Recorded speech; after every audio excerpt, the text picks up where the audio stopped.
Hello student, कैसे हो आप सभी। उम्मीद करते हैं आप सभी ठीक होंगे। तो स्टूडेंट, आज के क्लास में हम लोग पढ़ेंगे टेंस। ठीक है, जैसा कि हमने बोला था 1 जुलाई से टेंस को शुरू करूंगा सभी बच्चों के लिए।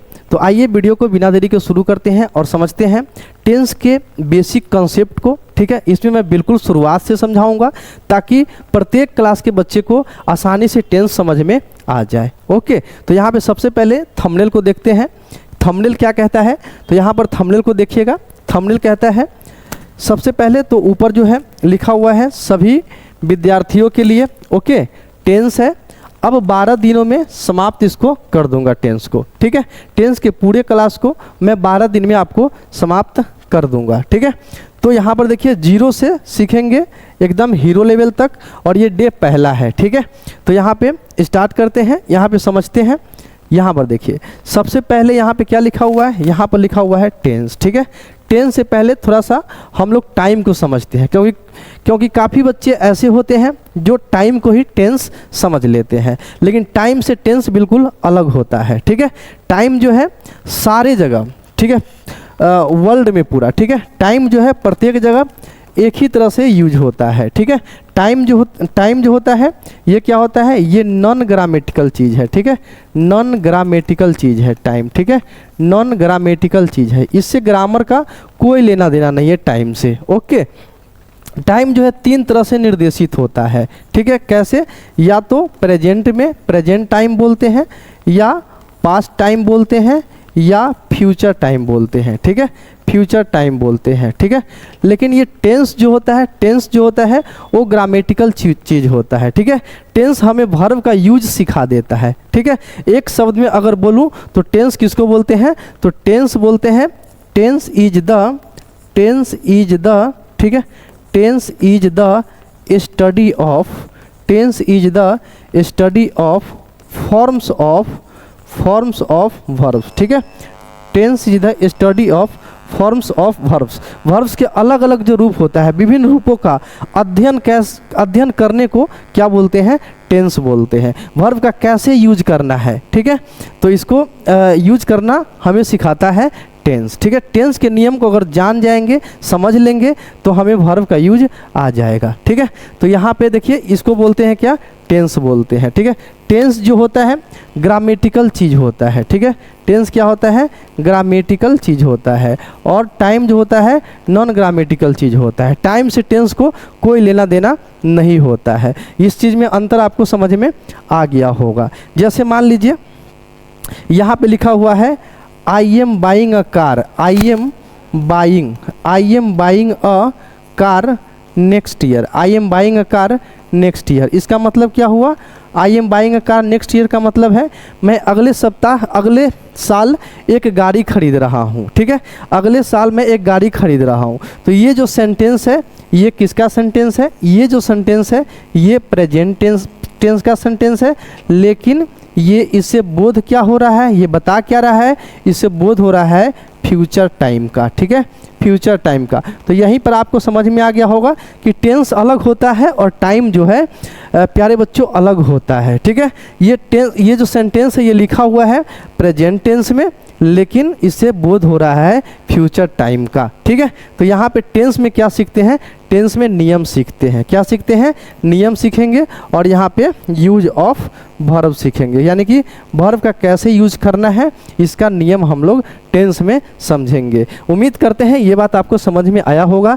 टेंस के हिंदी का अगर बात करूँ तो टेंस का हिंदी जो होता है ये काल होता है। ठीक है, टेंस का जो नियम होता है अलग अलग भाषा में अलग अलग होता है, लेकिन टाइम जो है प्रत्येक जगह सेम ही होता है। ठीक है, ये चीज़ समझ में आया होगा। यहाँ पर देखिएगा तो सबसे पहले है यहाँ पे simple present tense. Simple present tense को समझने से पहले यहाँ पर ये चीज़ समझना जरूरी है कि टेंस कितने तरह का होता है। ठीक है, टेंस कितने तरह का होता है ये चीज़ यहाँ पे समझना जरूरी है। ठीक है, सिंपल प्रेजेंट टेंस को समझने से पहले यहाँ पे सबसे पहले यहाँ पे आपको समझाता हूँ कि टेंस कितने तरह का होता है। ठीक है, टेंस कितने तरह का होता है। टेंस प्यारे बच्चों 3 तरह का होता है। ठीक है, कौन कौन टेंस होता है, सबसे पहला यहाँ पे लिखूँगा प्रेजेंट टेंस होता है। ठीक है, प्रेजेंट टेंस होता है, प्रेजेंट टेंस होता है। दूसरा क्या होता है, दूसरा होता है पास्ट टेंस। ठीक है, पास्ट टेंस होता है। दूसरा क्या होता है, पास्ट टेंस होता है और तीसरा क्या होता है,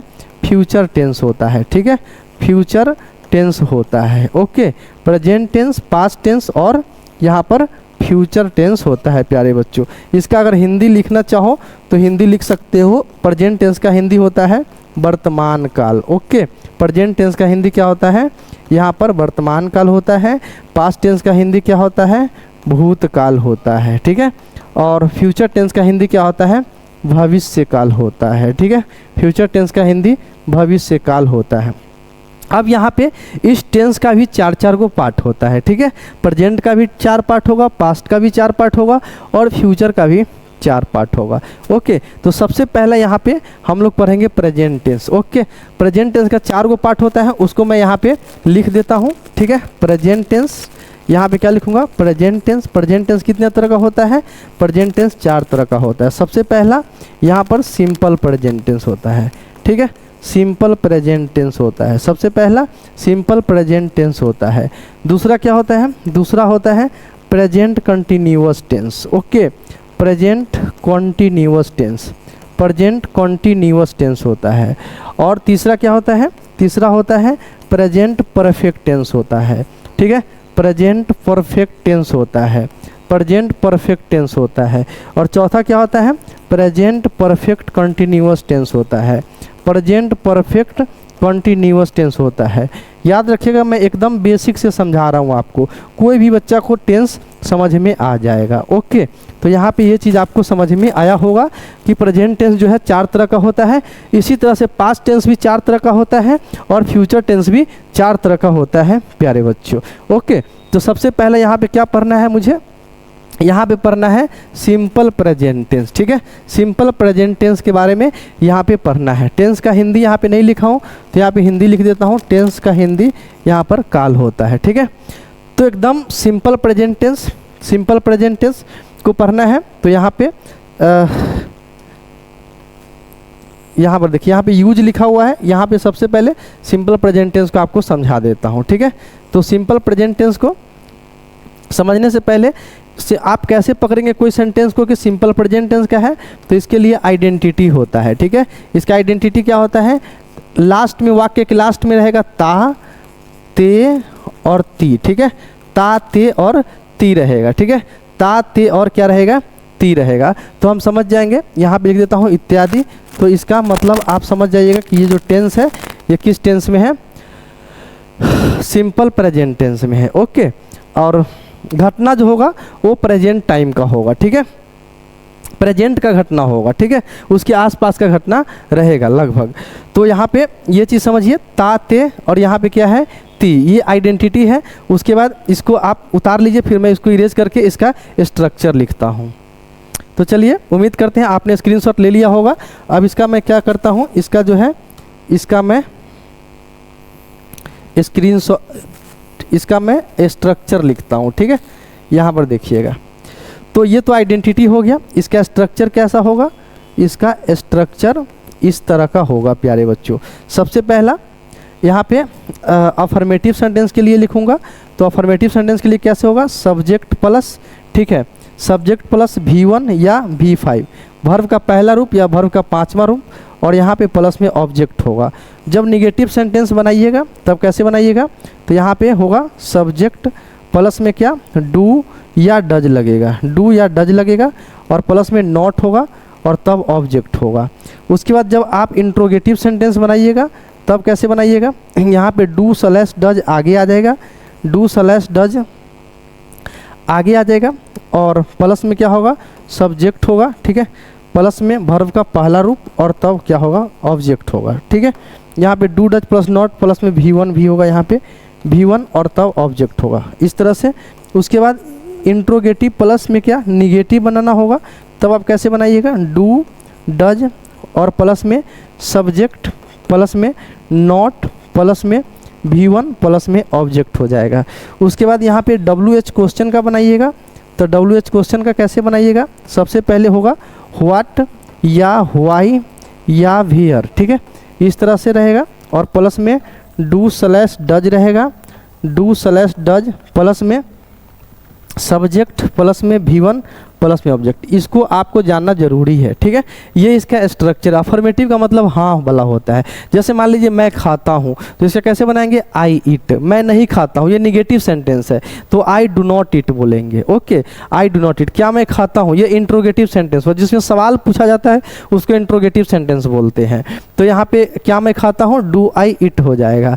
अब इंट्रोगेटिव के साथ निगेटिव हो तो इंट्रोगेटिव प्लस निगेटिव बोलते हैं। जैसे क्या मैं नहीं खाता हूँ, डू आई नॉट ईट हो जाएगा। उसके बाद WH क्वेश्चन में सवाल पूछते हैं कि आप, जैसे मान लीजिए मैं क्या खाता हूँ, व्हाट डू आई ईट हो जाएगा, ठीक है। तो इस तरह से जो है इसका स्ट्रक्चर बनता है। तो यहाँ पे स्ट्रक्चर मैं लिख दिया हूँ। अब यहाँ पे बात है डू और डज का, तो डू और डज कहाँ लगाएंगे, तो यहाँ देखिएगा, ही मिल जाए आपको, सी मिल जाए और इट मिल जाए, इसके साथ आपको डज का यूज करना है, ठीक है। डज का यूज करना है क्योंकि ये सिंगुलर होता है, इसलिए सिंगुलर वर्ब के साथ सिंगुलर सब्जेक्ट के साथ सिंगुलर वर्ब का यूज होता है, ठीक है।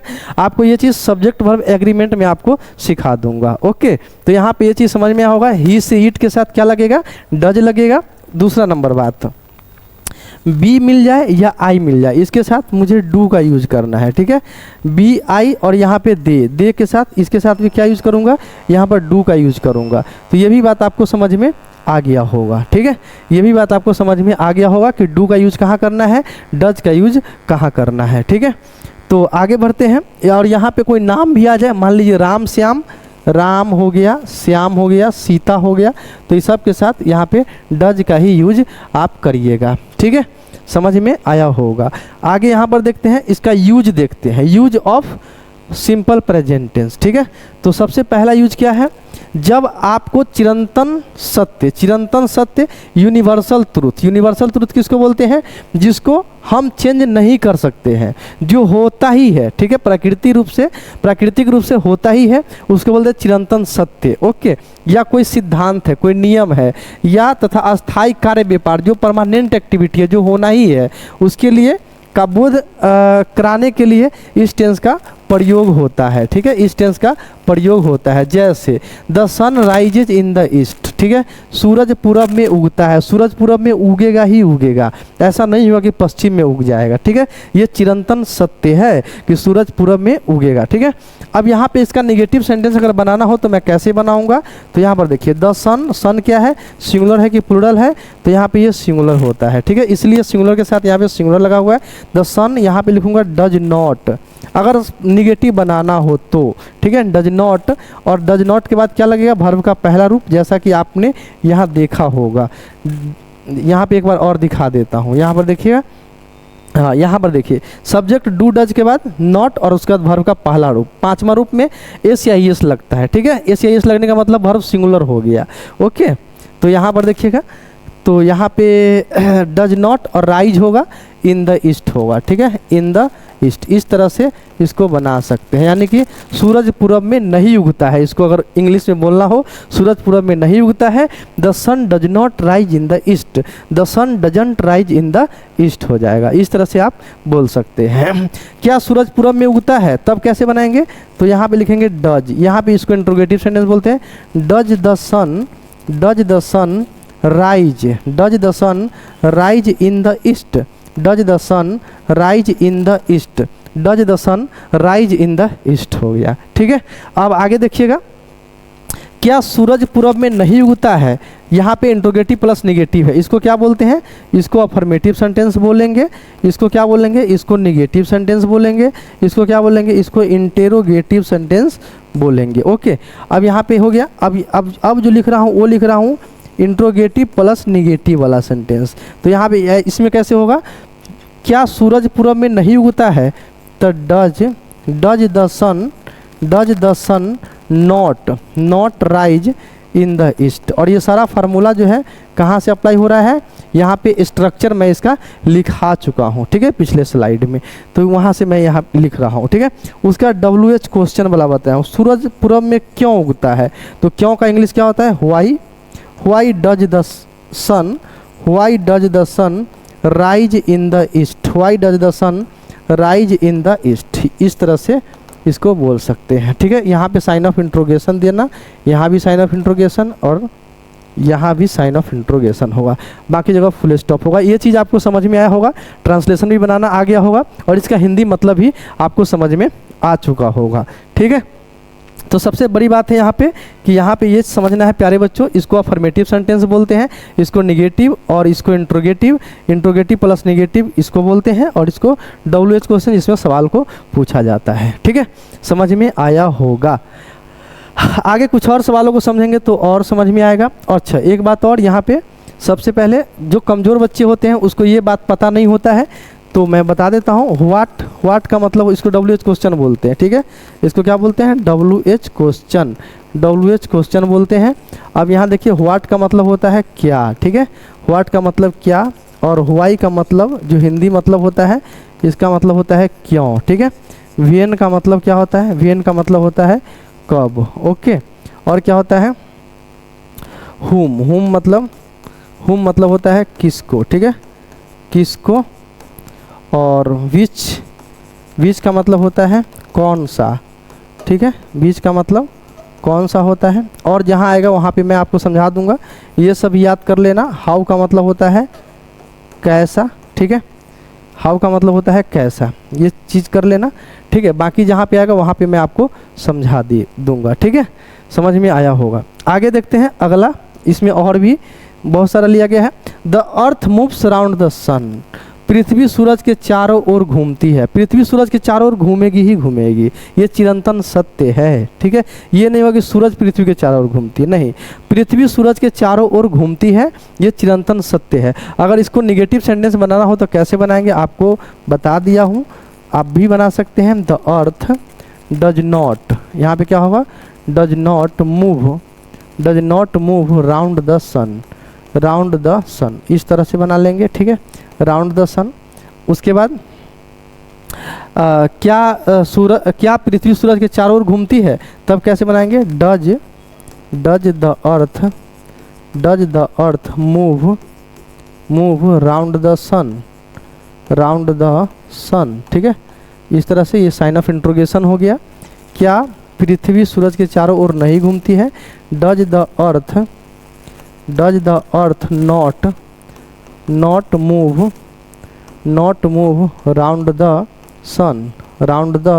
सन, इस तरह से लिख दूंगा। ठीक है, अब यहाँ पे पृथ्वी सूरज के चारों ओर क्यों घूमती है ऐसा, तब यहाँ पे लिखूंगा व्हाई डज द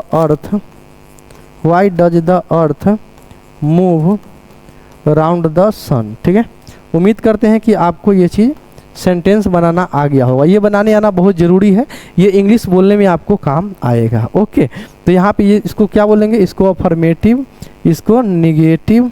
ठीक है, और ये वाला जो है ये है इंट्रोगेटिव। ठीक है, और ये वाला है इंट्रोगेटिव प्लस निगेटिव सेंटेंस, ये भी बनाना पड़ता है। ठीक है, ग्रामर में आपको क्लास 12 में पूछेगा भी। और ये क्या है? ये है WH क्वेश्चन। ठीक है, WH क्वेश्चन है प्यारे बच्चों। तो इतना बात आपको समझ में आ गया होगा। आगे देखते हैं, यहाँ पर देखिए, अब मैं फटाफट इसको बनाऊंगा। मैन इज मोर्टल, मनुष्य नश्वर है, यानी आदमी मरेगा ही मरेगा, ये चिरंतन सत्य है, कोई यहाँ जीवित नहीं रहेगा। ठीक है, तो इसलिए यहाँ पे घमंड नहीं करना चाहिए। ओके, तो मैन इज मोर्टल, आदमी मरणशील है, आदमी मरेगा ही मरेगा, यह चिरंतन सत्य है।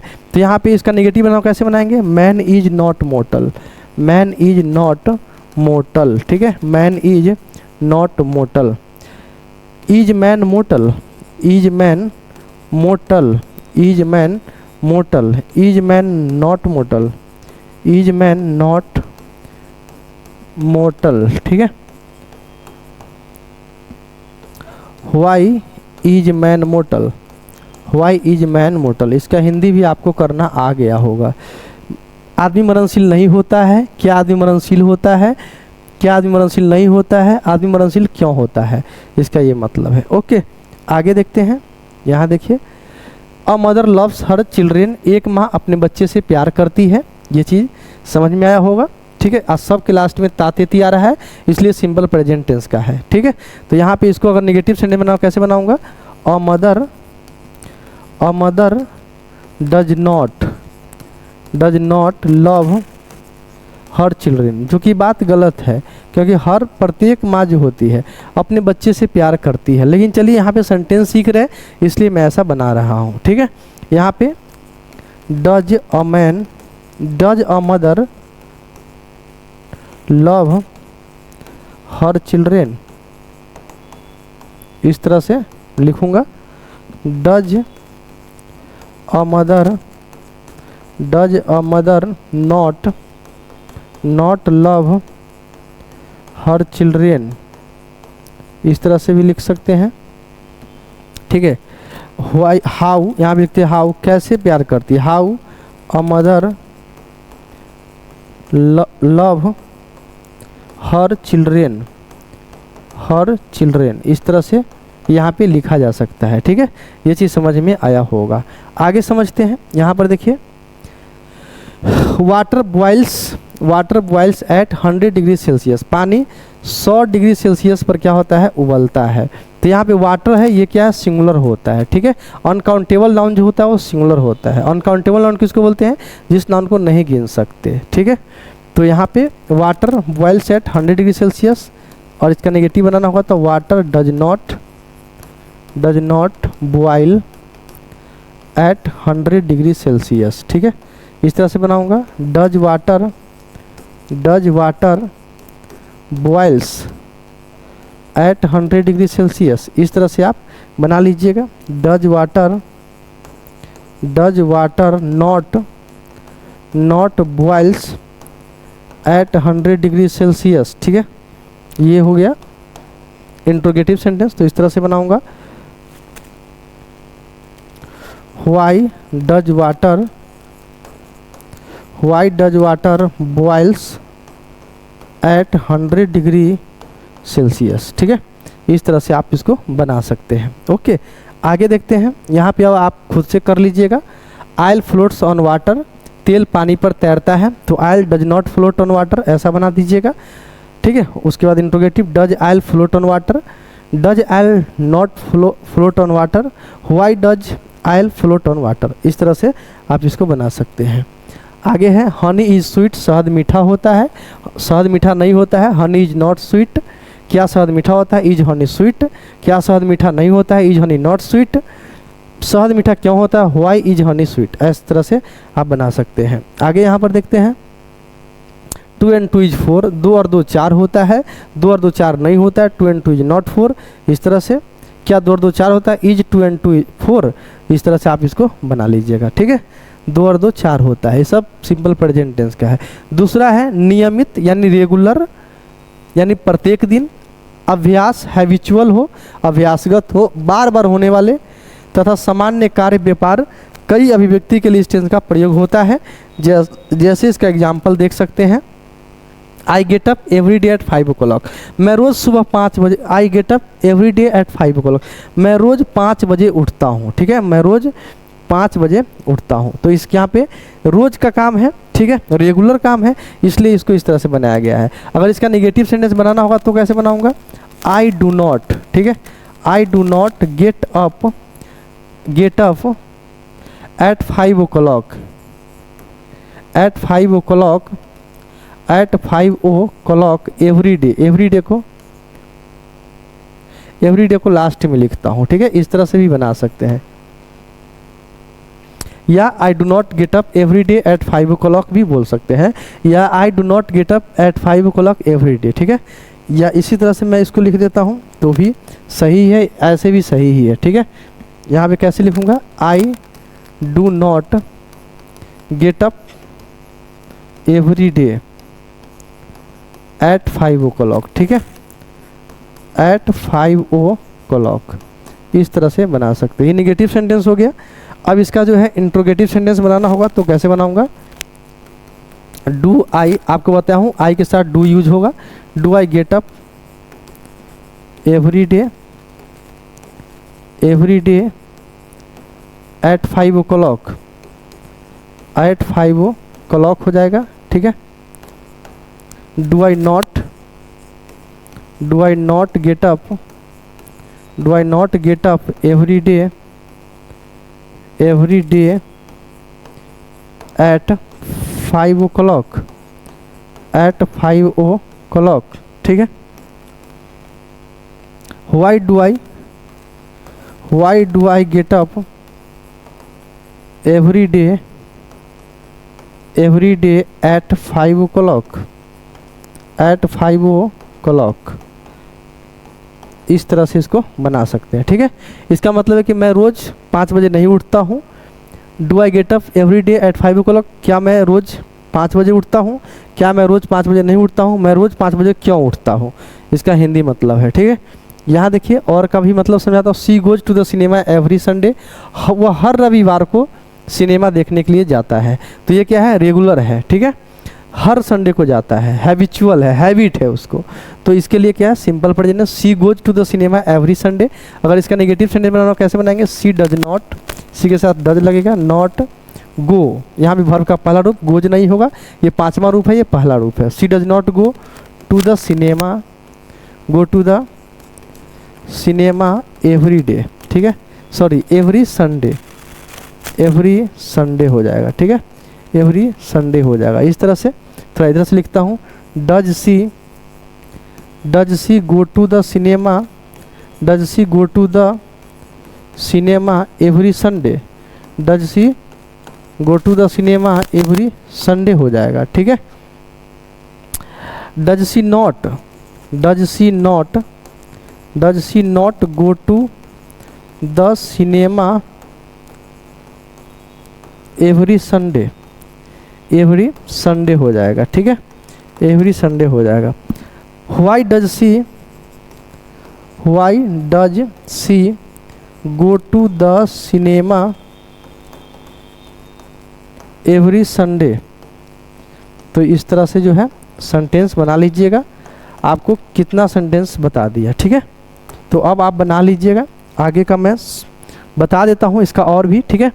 वह रोज़ हर संडे को सिनेमा देखने नहीं जाती है। क्या वह हर रविवार को सिनेमा देखने जाती है? क्या वह हर शनिवार को सिनेमा देखने नहीं जाती है? हर रविवार को सिनेमा देखने नहीं जाती है। वह हर रविवार को सिनेमा देखने क्यों जाती है? तो ये चीज़ आपको समझ में आ गया होगा। तो यहाँ पर देखिए आगे, आई नेवर टेल लाई, मैं झूठ नहीं बोलता हूँ, ठीक है, मैं कभी झूठ नहीं बोलता हूँ, इसका मतलब है। तो ये इसका क्या है? हैबिट है। He goes to school every day, वह हर दिन हर रोज़ स्कूल जाता है। He goes to school every day, वह हर रोज़ स्कूल नहीं जाता है। He does not go to school every day, ऐसे भी बोल सकते हैं। क्या वह हर रोज़ स्कूल जाता है? Does he go to school every day. क्या वह हर रोज़ स्कूल नहीं जाता है? Does he not go to school every day. वह हर रोज़ स्कूल कैसे जाता है? How does he go to school every day, ठीक है। इस तरह से इसको बना लीजिएगा। I take tea without sugar, मैं जो है चाय बिना चीनी के लेता हूँ, ठीक है, यानी पीता हूँ, मैं बिना चीनी का चाय पीता हूँ। तो ये वाला हो जाएगा, ठीक है। I take tea without sugar, I don't take tea without sugar, ऐसे भी बना सकते हैं negative sentence. Do I take tea without sugar, क्या मैं चाय जो है बिना चीनी के लेता हूँ? इस तरह से आप इसको बना लीजिएगा। सब बनाना मैं आपको बता चुका हूँ। आई लिव इन पटना, PATNA होगा, यहाँ पे स्पेलिंग थोड़ा गलत है, तो PATNA। I live in Patna, मैं पटना में रहता हूँ, मैं पटना में नहीं रहता हूँ। I don't live in Patna, क्या मैं पटना में रहता हूँ? Do I live in Patna, क्या मैं पटना में नहीं रहता हूँ? Do I not live in Patna, मैं पटना में कहाँ रहता हूँ? Where do I live in Patna, ठीक है। इस तरह से आप बना सकते हैं। Ram and Mohan are student, Ram और मोहन जो है विद्यार्थी हैं, तो ये भी प्रेजेंट टेंस का है। राम और मोहन क्या है? विद्यार्थी हैं। Ram and Mohan are not students, Ram और मोहन जो है विद्यार्थी नहीं है। क्या राम और मोहन विद्यार्थी है? Are Ram and Mohan students. इस तरह से आप इसको कर लीजिएगा। आगे देखते हैं। अधिकार दिखाने के लिए इस टेंस का प्रयोग किया जाता है। अधिकार दिखाना, जैसे कोई चीज़ अपना है तो उसके लिए, जैसे यहाँ लिखा this book belongs to me, यह बुक किताब मेरी है। This book does not belong to me, यह किताब मेरी नहीं है, ठीक है। क्या यह किताब मेरी है? Does this book belong to me. क्या यह किताब मेरी नहीं है? Does this book not belong to me.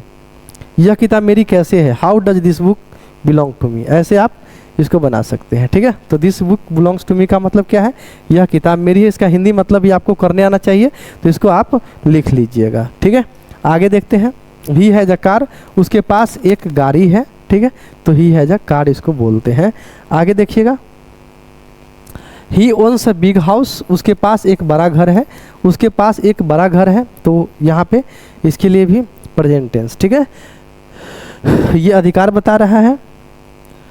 We love our country, अब यहाँ पे इसके लिए भी ह्यूमन फीलिंग्स, जितना भी महसूस कोई चीज़ होता है, इमोशंस हो गया, मेंटल एक्टिविटी को व्यक्त करने के लिए भी इस टेंस का प्रयोग किया जाता है प्यारे बच्चों। जैसे यहाँ पे वी लव आवर कंट्री, हम लोग अपने देश से प्यार करते हैं, इसका मतलब है, ठीक है। हम लोग अपने देश से प्यार नहीं करते हैं, तब कैसे होगा, we do not love our country. क्या हम लोग अपने देश से प्यार करते हैं, do we love our country. इस तरह से आप इसको यूज कर लीजिएगा।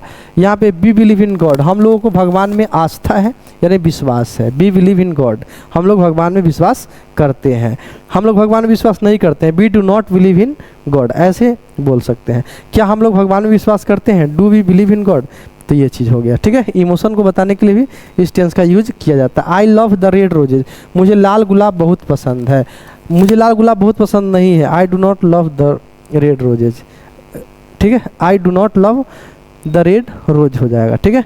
क्या मुझे लाल गुलाब पसंद है, do I love the red rose हो जाएगा, ठीक है। तो इस तरह से आप बना सकते हैं।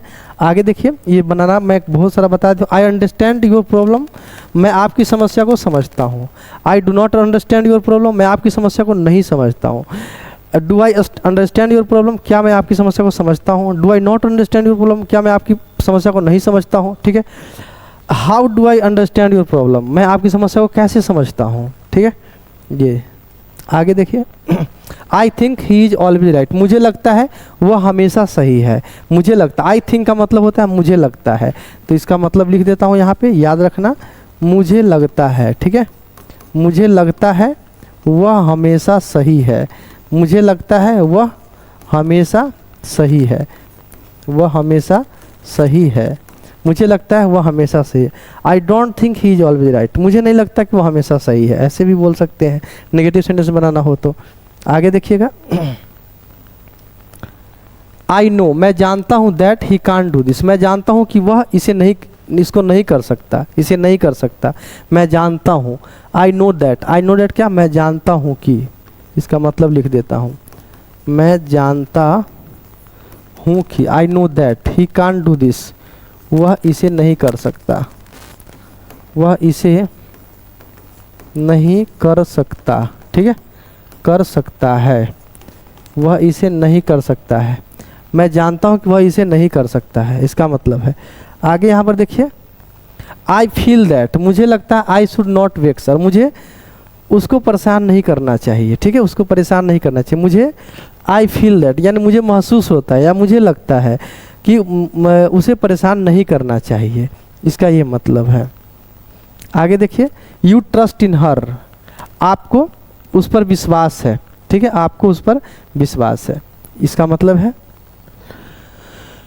इस टेंस का प्रयोग भविष्य में होने वाले कार्यक्रम, पूर्व निर्धारित योजना का बोध कराने के लिए भी होता है और इसे फ्यूचर टाइम का बोध होता है, ठीक है। फ्यूचर टाइम का बोध होगा लेकिन यूज प्रेजेंट टेंस का होगा। जैसे कोई मंत्री आने वाले हैं, जैसे मान लीजिए आने वाले समय में आने वाले हैं, तो उसके लिए ये टेंस, इस टेंस का यूज होता है। जैसे यहाँ पे लिखा है, the chief minister comes here tomorrow, मुख्यमंत्री कल यहाँ आएंगे, ठीक है। The chief minister comes here tomorrow यानी कल आएंगे, लेकिन इसका यूज जो है प्रेजेंट टेंस में होता है। ऐसा आपको न्यूज़पेपर में देखने को मिल जाएगा प्यारे बच्चों। यहाँ पे अगर निगेटिव सेंटेंस बनाना हो तो कैसे बनाऊंगा, द चीफ मिनिस्टर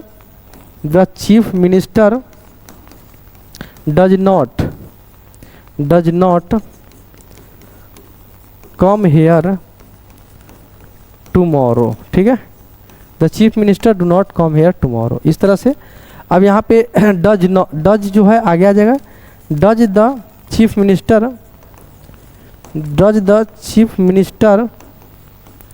कम